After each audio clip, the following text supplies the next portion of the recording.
All right, let's do some weekend picks, Bob. Just to sort of piggyback on that, Sons of Anarchy, which I mentioned, it's back this Tuesday with a 90-minute premiere for the sixth season. If you didn't hear my power rankings just now, go back and check that out for a more complete description. But if you already watched Sons of Anarchy, this is the week it's back. Nice. Another show on Thursday. Derek comes to Netflix. Now, this is Ricky Gervais's new solo show without Stephen Merchant. It's already aired in the UK to less than rave reviews.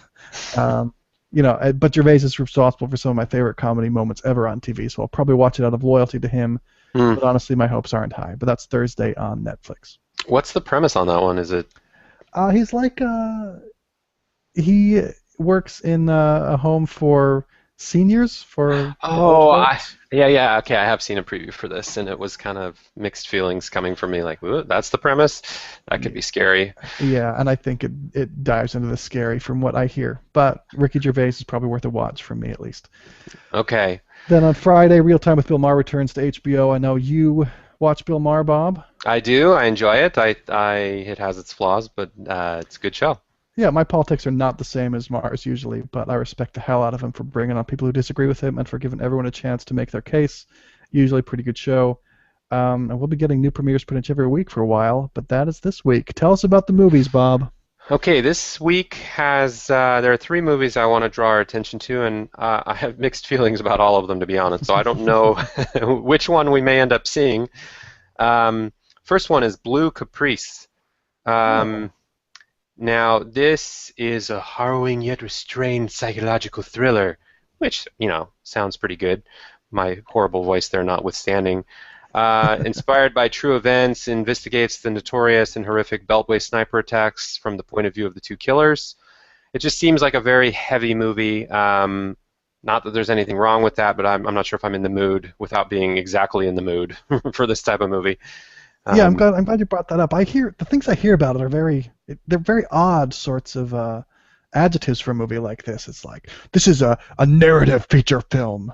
Wait, aren't most feature films narrative? Aren't most movies? Anyway, it's a precision performance, as though that's supposed to convey something to me, and I just don't quite understand it. But people seem to speak in very reverent tones about this movie. Yes, yes, like it's worthy of our attention because it speaks to some large universal truth, but I don't know. It seems borderline too much for me. The next movie, The Family. Now, this one is one of these that whoever made this movie decided not to let like anyone see it. This is a Robert De Niro movie.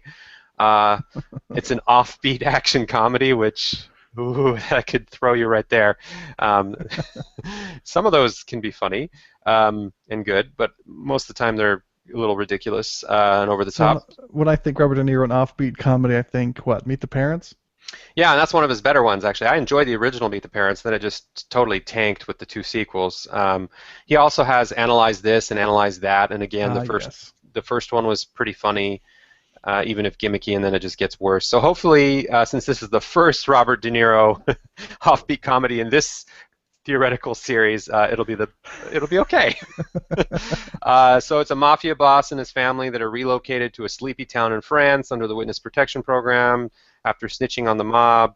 Then you got Tommy Lee Jones in it as well as the agent who's protecting them.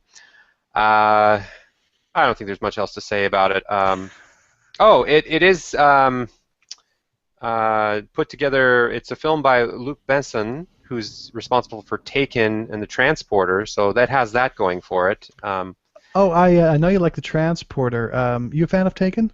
The first one, yes. I haven't seen the second one because it just got god-awful reviews, but I did like the first one. I thought it was good. Well, that's like Liam Neeson going action star, right? With Taken, Yeah, is that what I remember? Okay. yeah, that's the one. Um, I feel like I'm lukewarm about this, Logan, but this may be the movie we see. I don't All know. right. We'll see. Yeah, well, we got to see something. It's been a couple weeks with very little. What, like the first week of school or something? They don't roll out much in the heavy hitters or something. Yeah, like the fall lineup doesn't really kick off till the end of September, I guess.